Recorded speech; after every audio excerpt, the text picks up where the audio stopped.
They set up the paralyzed girl as a joke on a blind date until the single dad CEO took her hand and said, "She's with me."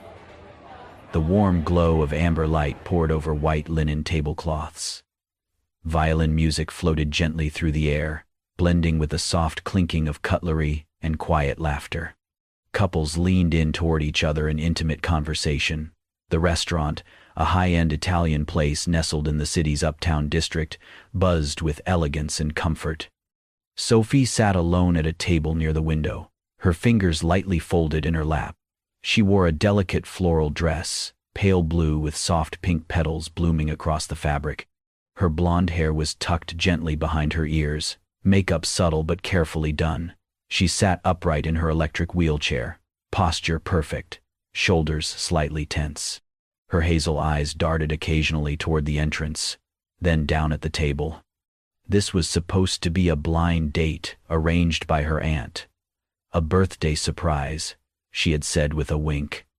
"It's time you stop hiding and let someone see you," she'd added, shoving the dress into Sophie's hands that morning. "I know people," her aunt had said. "Good ones, just smile." Sophie had smiled, mostly for herself. Hope was a fragile thing, but tonight, it flickered. Then came the sound of polished shoes on tile. Too many steps, too loud. A group of young men in designer jackets and casual smirks approached her table. One with slicked back hair pulled out the chair across from her and sat down without asking. The others flanked him, standing casually, like an audience waiting for a performance.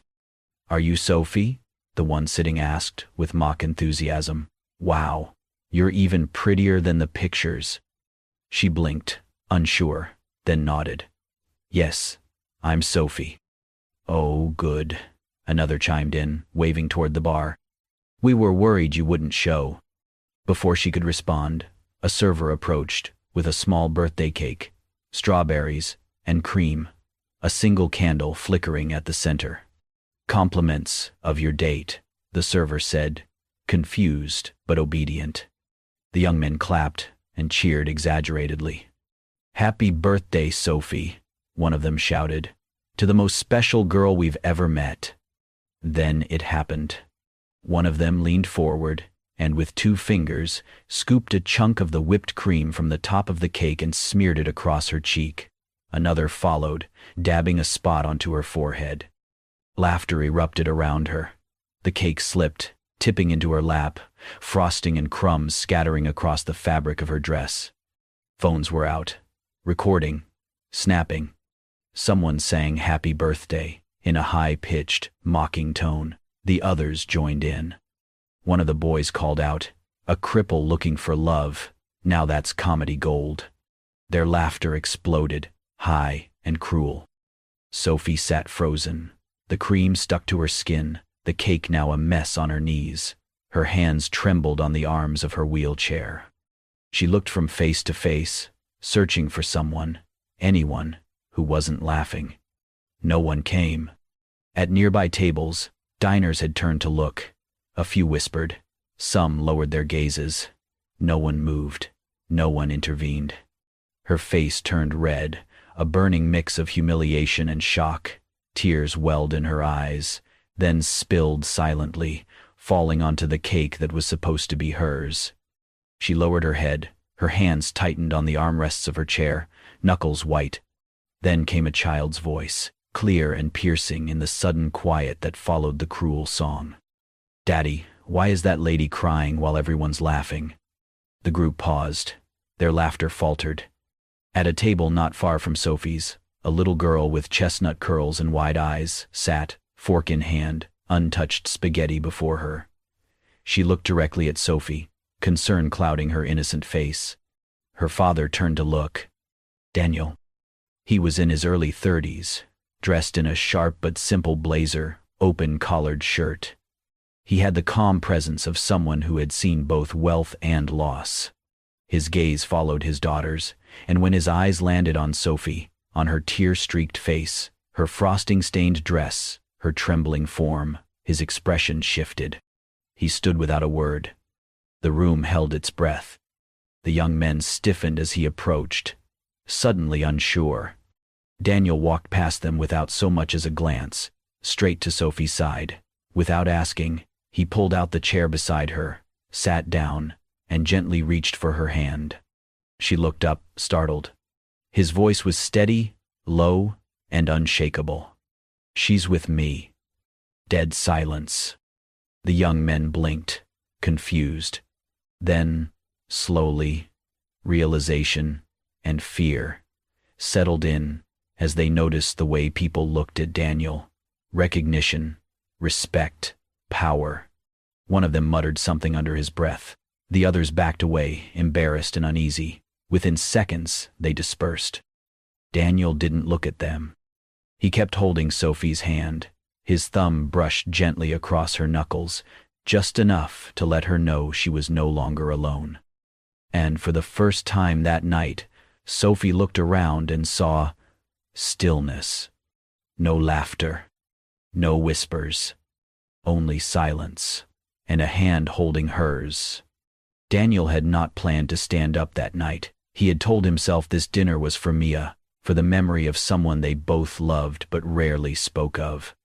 He came to this restaurant every year on this date, without fail. Not because he needed to remember, he never forgot, but because it was the last place his wife had smiled before fate stole her from him. 3 years ago, a drunk driver ran a red light and changed everything. The crash shattered more than bones. It broke promises. It broke a man who had thought he was strong. Daniel Hart, CEO of one of the fastest-growing tech companies in the state, had once been known for his charisma, his charm, his confidence. Now, those things were armor. What remained underneath was a quiet man with a haunted look in his eyes, and a daughter who asked too many questions he still could not answer. Was Mommy pretty like me?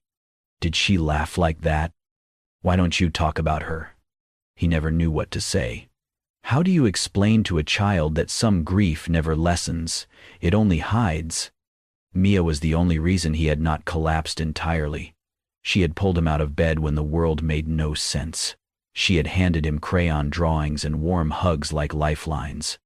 She was, and would always be, his reason. Tonight, she had seen something he had not. A girl crying while others laughed. A girl with frosting on her cheeks and pain in her eyes. And when Daniel had looked into that girl's face, something inside him stirred. Sophie.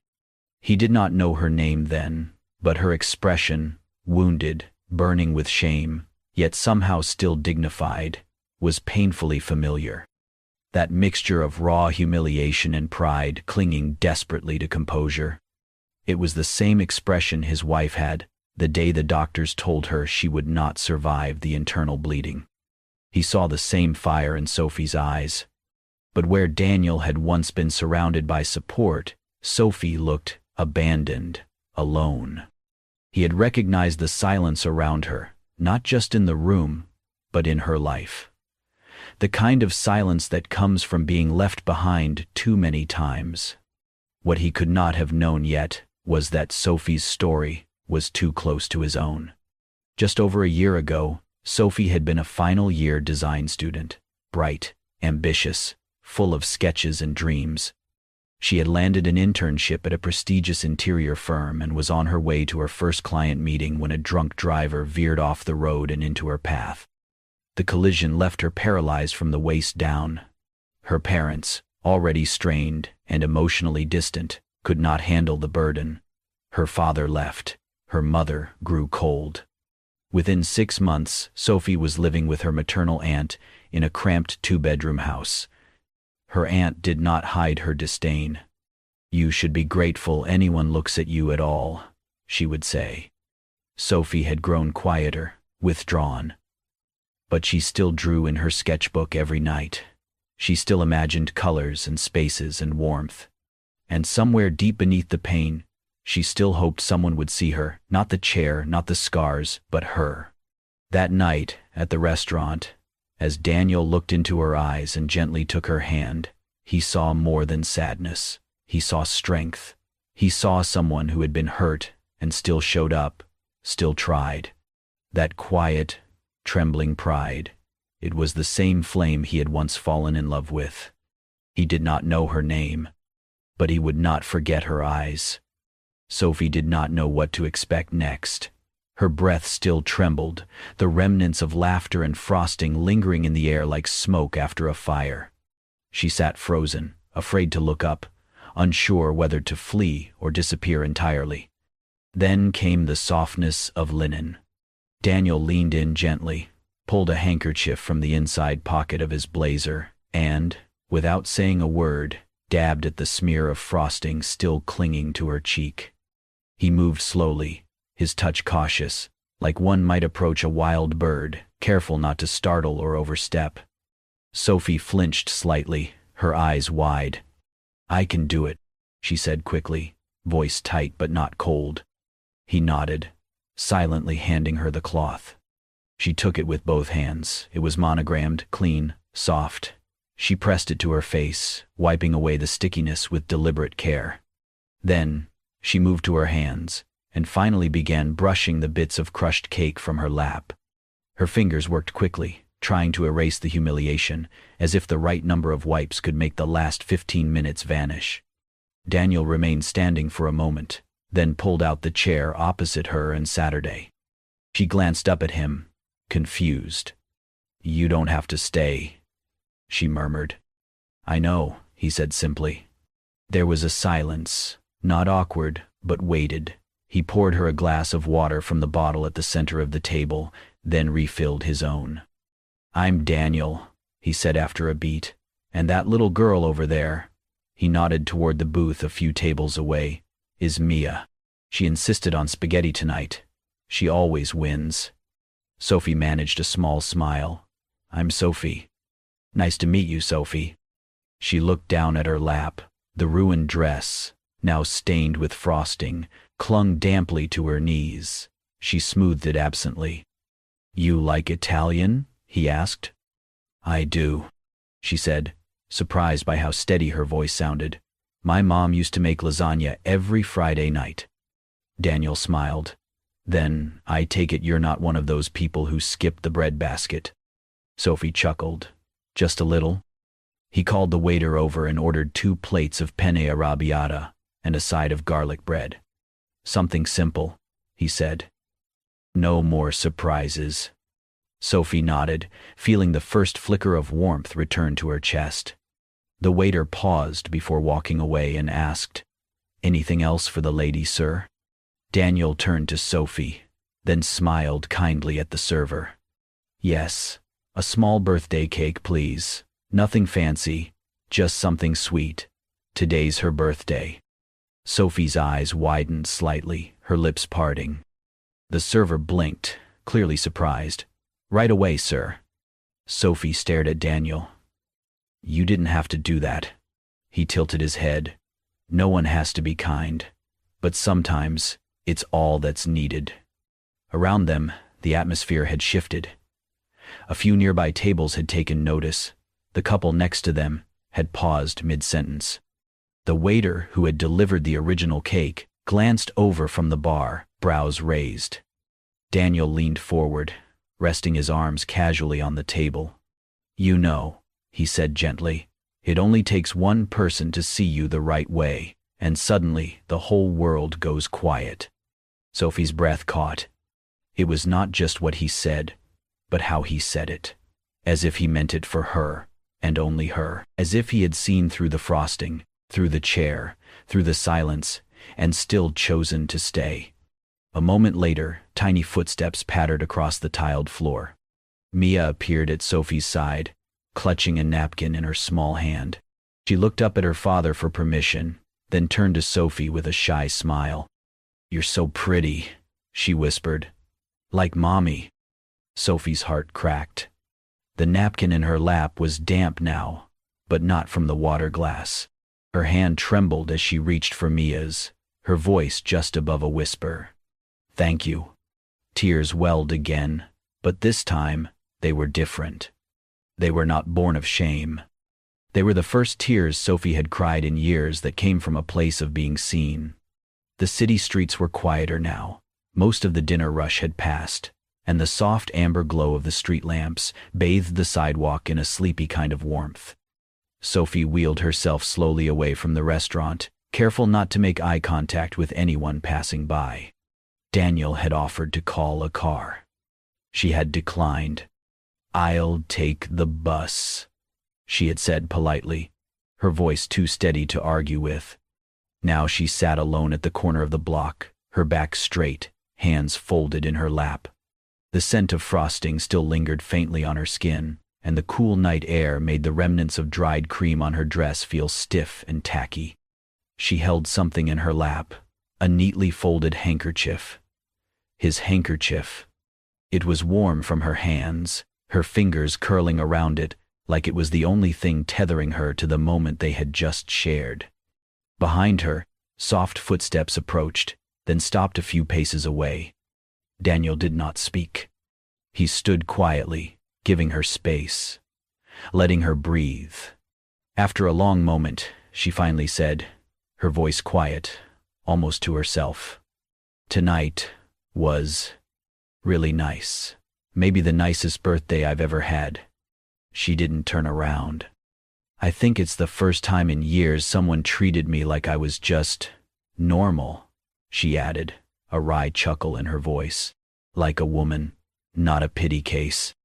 Daniel stepped forward, but only to crouch slowly beside her, lowering himself until his eyes were level with hers. "You are a woman," he said gently, "and you are anything but ordinary." Sophie turned her head toward him, her eyes shining in the low light, then quickly looked away. "You're very kind," she murmured. "Too kind, but you don't have to do all this." He tilted his head slightly. "All what?"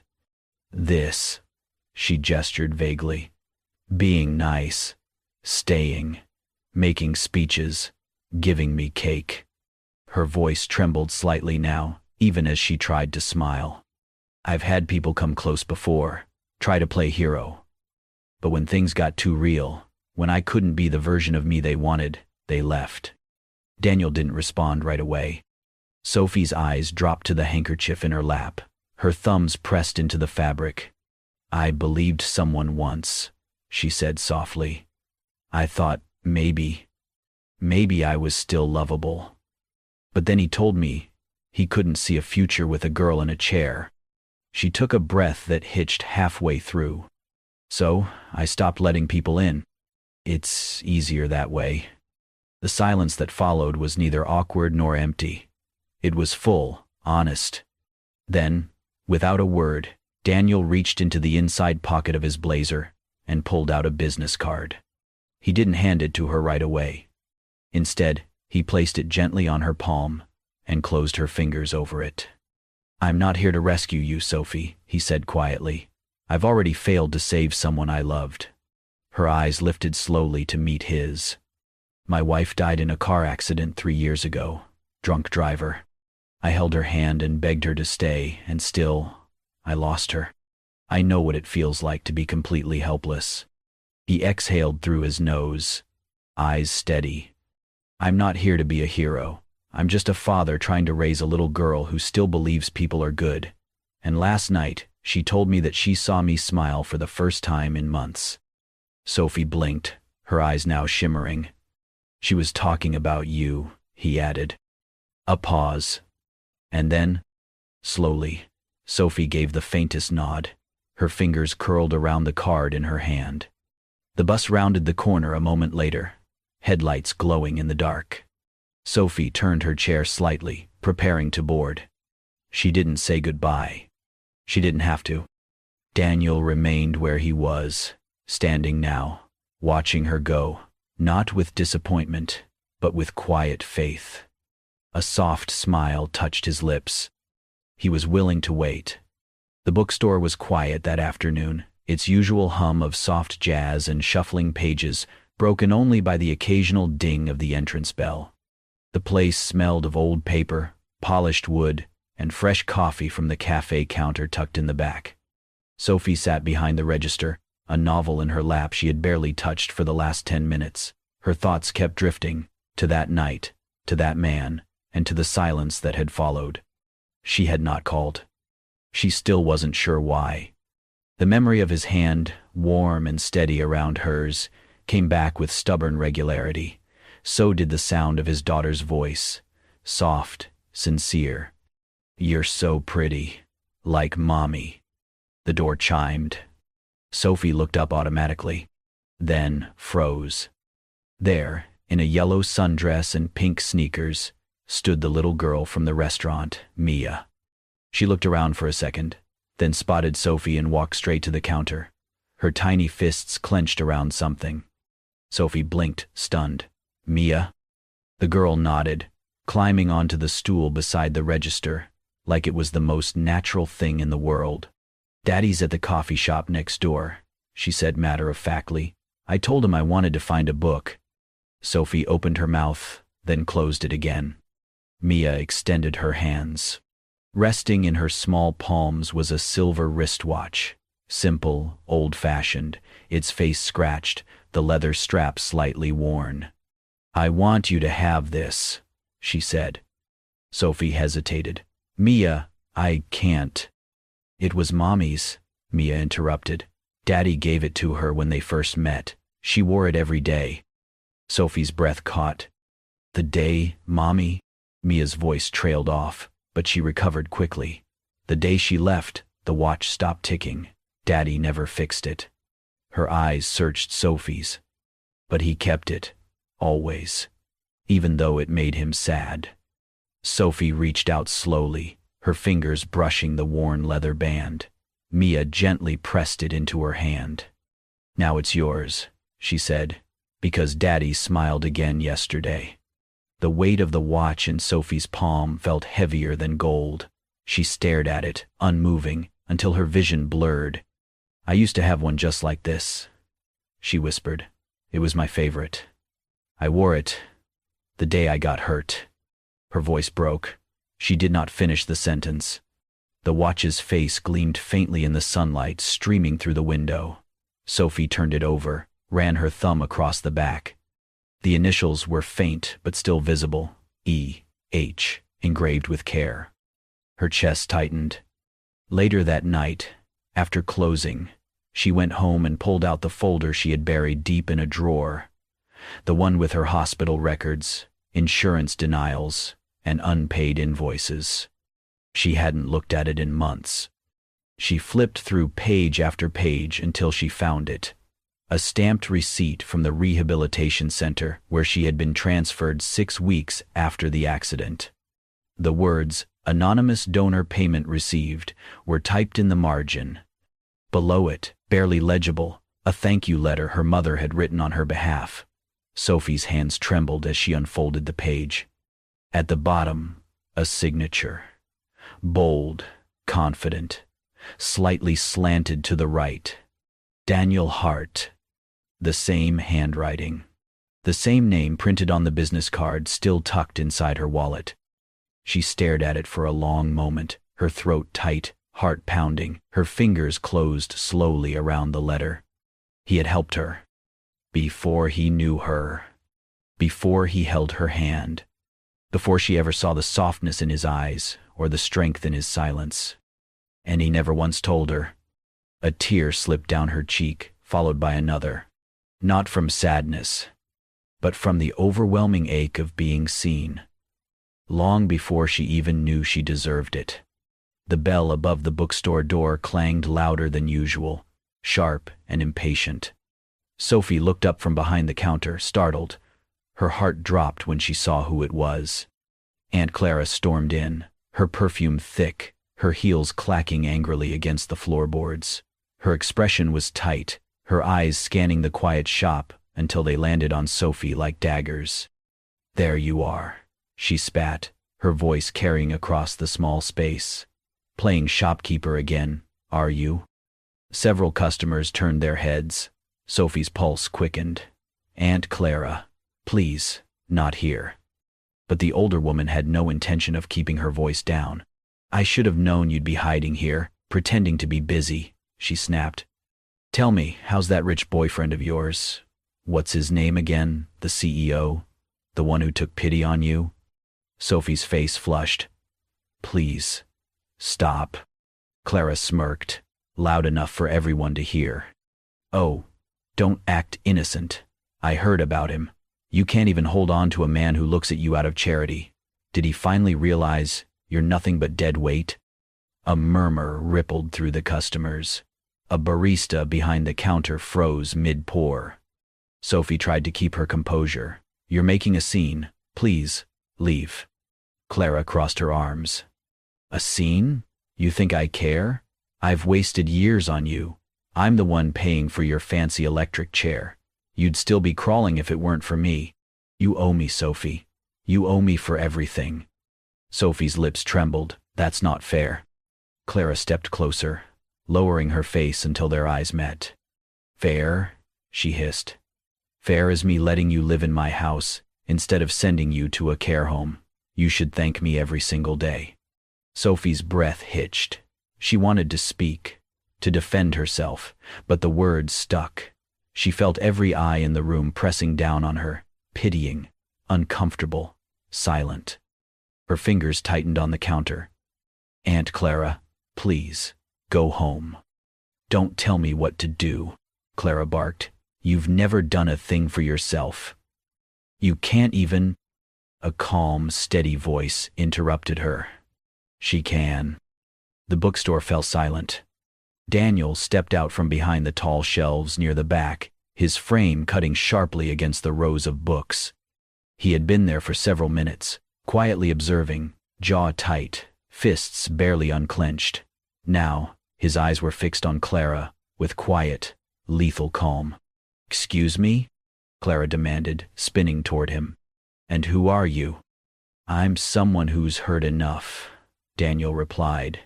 His tone was low, but carried like thunder. And someone who's tired of watching good people be punished for surviving. Clara blinked, thrown off by the authority in his voice. He walked forward, slow, measured. You didn't buy her anything. You bought leverage. You kept her small so you could feel big. But that ends now. Clara's mouth opened, but Daniel kept talking, his words deliberate and sharp. She doesn't owe you. Not for the chair. Not for the roof over her head. Not for your cruelty dressed as kindness. He reached into his jacket, pulled out a folded paper, and laid it neatly on the counter between them. That's a receipt. Every remaining payment for this wheelchair is settled, paid in full, by me.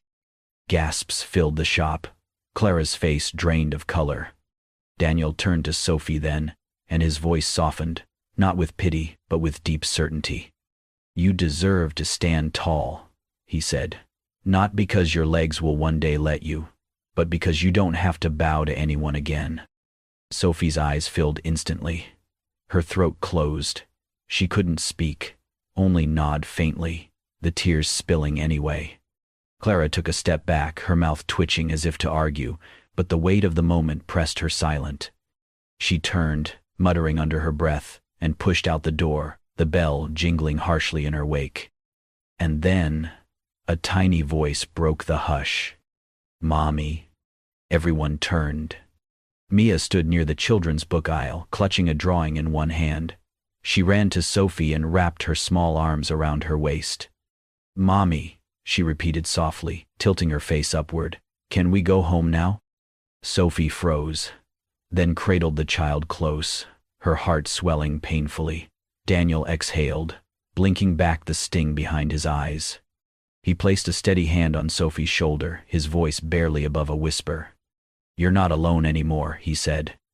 And for the first time in her life, Sophie believed him. The sunlight filtered softly through the tall windows of the rehabilitation center.